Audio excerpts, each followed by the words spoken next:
కంటికి smart care మీ లుక్కి perfect pair mister opticals your style a vision. ప్రస్తుతం ఇరాన్ మీద అమెరికా ఇజ్రాయెల్తో కలిసి చేస్తున్నటువంటి యుద్ధాన్ని మనం రోజు రోజుకు చూస్తున్నాం. తాజాగా కూడా ఈ యుద్ధం మరింత తీవ్రంగా మారుతుంది అనేటువంటి హెచ్చరికలు అటు అమెరికా వైపు నుంచి కూడా ఇరాన్ వైపు నుంచి కూడా వస్తున్నాయి. అయితే నిజంగా ఈ పరిస్థితి వస్తే ప్రపంచ ఆర్థిక వ్యవస్థని కూడా ముఖ్యంగా చాలా దేశాల మీద దీని ప్రభావం పడేటువంటి అవకాశం ఉంది. ఇప్పటికిప్పుడు ఈ దేశాలు రాజీకి వచ్చేటువంటి అవకాశం, సయోధ్య కుదుర్చుకునేటువంటి పరిస్థితులు ఎక్కడ కూడా కనిపించట్లేదు. నిజంగా పెద్దన్న పాత్రని ఇప్పుడు ఎవరు పోషించాలి? అటు ఇరు కూటములకు అంటే అమెరికా, ఇజ్రాయెల్ కూటమి, అలాగే ఇరాన్తో కూడా సత్సంబంధాలు కలిగినటువంటి దేశం భారతదేశం. సో భారతదేశానికి సంబంధించి కూడా ఇప్పుడు మధ్యవర్తిగా ఉండేటువంటి అవకాశం మన ప్రధాని చేయబోతున్నారా? నిజంగా ఈ యుద్ధాన్ని ఆపేటువంటి శక్తి సామర్థ్యాలు మన ఇండియాకి, మన దేశ ప్రధానికి ఉన్నాయా లేదా? ఎస్, భారత పాత్ర ఎంతవరకు ఉంటుంది తెలుసుకునేటువంటి ప్రయత్నం చేద్దాం. మనతో పాటున retired army officer major Oberoi గారు. ఓబెరాయ్ గారు నమస్తే. నమస్తే సార్. సో మనం అయితే తటస్థంగా ఉన్నాం. ఇండియాకి సంబంధించి కూడా అటు ఇజ్రాయెల్తో మనకి ఎప్పటి నుంచో ఒక మంచి స్నేహస్తం ఉన్నటువంటి దేశం. మనకంటే కూడా వాళ్ళు ఎక్కువగా మనల్ని ఒక పరిపూర్ణమైనటువంటి మిత్ర దేశంగా భావిస్తారు. సో ఆల్రెడీ వార్ స్టార్ట్ అయ్యేటువంటి ముందు రోజే మన ప్రధాని అక్కడ పర్యటన చేసి తిరిగి వచ్చారు. ఇక అమెరికాతో కూడా మనకి మంచి సంబంధాలు ఉన్నటువంటి పరిస్థితి తెలిసిందే. అలాగే ఇరాన్తో కూడా మనం రెగ్యులర్గా ట్రేడింగ్ చేస్తున్నాం. ఇరాన్తో మనం అక్కడ ఉన్నటువంటి ఆయిల్ కావచ్చు, గ్యాస్ ఇవ్వాలి, అలాగే అక్కడ ఉన్నటువంటి వ్యవసాయ ఉత్పత్తులు, ఎరువులు ఇవన్నీ కూడా మనం దిగుమతి చేసుకుంటున్నాం. మనం కూడా మందులు, ఇతరితర ఆహార పదార్థాలను ఎగుమతి చేస్తున్నాం. అయితే ఈ వారు మరింత పీక్ స్టేజ్కి వెళితే, సో ఇంకా కూడా పూర్తిగా ఈ స్ట్రైట్ ఆఫ్ హార్మోజ్ ఇంకా పూర్తిగా క్లోజ్ అయిపోతే నేరుగా మన ఇండియా మీద, మన ఇండియన్స్ మీద ఎలాంటి ఎఫెక్ట్ చూపించే అవకాశం ఉంది? ఎకానమీ ఎఫెక్ట్ ఉంది సార్. ఖచ్చితంగా మన ఎకానమీ దెబ్బతింటుంది. అదే విధంగా మన గ్లోబలైజేషన్ లో భాగంగా మన ఇండియన్ సిటిజన్స్ ఎవరైతే మిడిల్ ఈస్ట్ కంట్రీస్ కి వెళ్ళి అక్కడ పనులు చేసుకుంటున్నారో వాళ్ళ ఎకనామిక్ కెపాసిటీ కూడా దెబ్బతింటుంది. ఇన్ఫాక్ట్ మనం అక్కడ నుంచి ఆయిలే కాకుండా ఎల్పిజి, గ్యాస్, మరెన్నో ఇంపార్టెంట్ రేర్ ఎర్త్ ఎలిమెంట్స్ కూడా ఇంపోర్ట్ చేస్తున్నాము. అది కూడా దెబ్బతినే అవకాశం ఉంది. అక్కడ మనం పంపించే ఎక్స్పోర్ట్ ఐటమ్స్ ఏవైతే ఉన్నాయో స్ట్రైట్ ఆఫ్ హోర్ముజ్ ద్వారానే వెళ్తాయి కాబట్టి అది కూడా డెఫినెట్ గా దెబ్బతినే అవకాశం ఉంది. లాంగ్ టర్మ్ లో చూసుకుంటే సార్, ఎంటైర్ వరల్డ్ కి దీంతో వచ్చే లాభం అయితే లేదు సార్. లాభం కేవలం రెండు దేశాలకి ఈ వార్ కొనసాగితే లాభం అవుతుంది సార్. అందులో ముఖ్యంగా రష్యా, రెండవది చైనా. ఎందుకంటే వీళ్ళిద్దరే వరల్డ్ కి కావాల్సిన వస్తువులు, అత్యవసర వస్తువులు, ఇంపార్టెంట్లీ ఆయిల్ ని సప్లై చేస్తారు. రష్యా కంప్లీట్ గా ఏషియాని ఆయిల్ సప్లైగా డామినేట్ చేసే అవకాశం ఉంది. అండ్ ఇది అమెరికాకి ఖచ్చితంగా ఇష్టం ఉండకపోవచ్చు.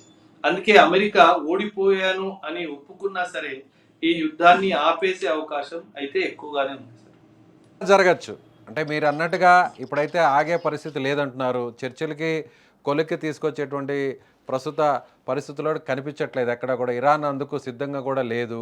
సో అమెరికా కూడా వద్దన్నా కూడా, ఇష్టం లేకపోయినా కూడా వారిని కంటిన్యూ చేయాల్సినటువంటి పరిస్థితి. ఏం జరగబోతుంది? సో నెక్స్ట్ ఉన్నటువంటి సిచ్యువేషన్స్ ఏ విధంగా రాబోతున్నాయి, ఎలా కంట్రోల్ అయ్యేటువంటి అవకాశం ఉందంటారు? కంట్రోల్ అయితే ఖచ్చితంగా అంత ఈజీ కాదు సార్. అండ్ నేను ఇలా చెప్తున్నాను అని చెప్పేసి నేను ఏదో పొలిటికల్ పార్టీనో లీడర్నో ప్రమోట్ చేస్తున్నానని కాదు సార్. బట్ డెఫినెట్ గా ఒకవైపు నేటో, ఇంకోవైపు మన దేశం, మన ప్రధాని గారు కలిసి ఏమన్నా ప్రయత్నం చేస్తే ఈ యుద్ధం ఆగగలుగుతుంది. అంతే తప్ప వేరే ఛాన్స్ లేదు సార్. వేరే ఏ ఒక్క దారి మనకి లేదు. ఈ యుద్ధాన్ని ఆపాలి అంటే ఒకవైపు నేటో దేశాలందరూ కలిసి, ఇంకోవైపు భారత్ లాంటి దేశాలు. భారత్ ముఖ్యంగా ఎందుకంటున్నానంటే మనం న్యూట్రాలిటీ మెయింటైన్ చేస్తాం. అటు ఇరాన్తో, ఇజ్రాయెల్తో, అమెరికాతో, ముగ్గురుతో న్యూట్రల్ గా చూసుకుంటే మంచి రిలేషన్షిప్ ఉంది కాబట్టి ఈ రెండు ఐడెంటిటీస్ మిక్స్ అయ్యి ఏదన్నా ప్రయత్నం చేస్తేనే ఈ యుద్ధాన్ని మనం ఆపగలుగుతాము. లేదంటే యుద్ధం ఎప్పటికీ ఆగదు. ట్రంప్ కూడా ఇప్పటికే మన ప్రధాని మోదీకి కూడా కాల్ చేయడం జరిగింది. యుద్ధ పరిస్థితుల గురించి కూడా ఆయన క్షుణ్ణంగా వివరించారు గత కొన్ని వారాల కిందట. మళ్ళీ తిరిగి మనతో మాట్లాడేటువంటి అవకాశం ఉంది. అలాగే మనమే స్వయంగా అంటే స్వచ్ఛందంగా మనమే జోక్యం చేసుకొని, సో ఇరు దేశాల మధ్య అటు అమెరికా, ఇజ్రాయెల్ కూటమి, అలాగే ఇరాన్ మధ్య సయోధ్య కుదర్చడానికి మనమేమన్నా కాస్త ముందడుగు వేసేటువంటి అవకాశం ఉందా? లేదంటే వాళ్ళకై వాళ్ళు కోరితేనే మనం రెస్పాండ్ అయ్యేటువంటి ఛాన్సెస్ ఉన్నాయంటారా? నా అంచనా ప్రకారం సార్ ఇంకొక 2-3 వారాలు వరకు మన దేశం సైలెంట్ స్పెక్టేటర్ పాత్రనే వహిస్తుంది సార్. మనం చూస్తాం ఎలా ఈ వార్ ఓపెన్ అప్ అవుతుందో, మరీ ఎస్కలేట్ అయిపోయి దాని యొక్క ఎఫెక్ట్ డైరెక్ట్ గా మన మీద కనిపించేంత వరకు డైరెక్ట్ గా అయితే మనం ఇన్వాల్వ్ అవ్వకపోవచ్చు అన్నదే నా అంచనా సార్. అండ్ అవ్వకపోవడమే మన దేశానికి మంచిది సార్. అమెరికా మన జోక్యం చేసుకోమని కోరితే అప్పుడు ఎంటర్ అయ్యే అవకాశం ఉందంటారా? America అడగకపోవచ్చు sir.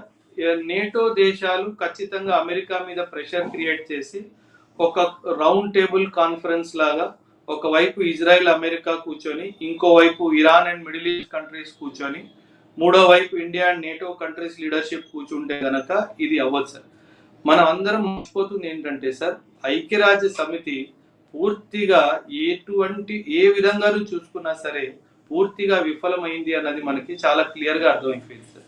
సో ఈ ఐక్యరాజ్య సమితి ప్లేస్ లో ఇంకేదైనా సంస్థ, ఇంకేదైనా స్ట్రక్చర్ లో వస్తే అది ఇలాంటి యుద్ధాల్ని ఆపగలిగే శక్తి ఉన్న ఒక సంస్థని మనము క్రియేట్ చేయాల్సిన అవసరం ఉంది.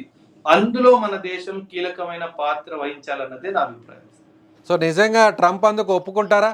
ట్రంప్ ముఖ్యంగా అమెరికా లాంటి దేశం వేరే దేశ సహకారం అందించి సో సయోధ్య కుదుర్చుకోవడం కోసం రిక్వెస్ట్ చేసే పరిస్థితికి అమెరికా దిగొస్తుంది అనుకుంటారా? ఒక నెల రోజులు, నెలన్నర లేదా 2 నెలలు ఈ యుద్ధం కొనసాగిందంటే ఖచ్చితంగా దిగి రావాల్సిందే సార్. లేదంటే ఆర్థికంగా అమెరికా కుప్పకూలిపోయే అవకాశం కూడా ఉంది సార్.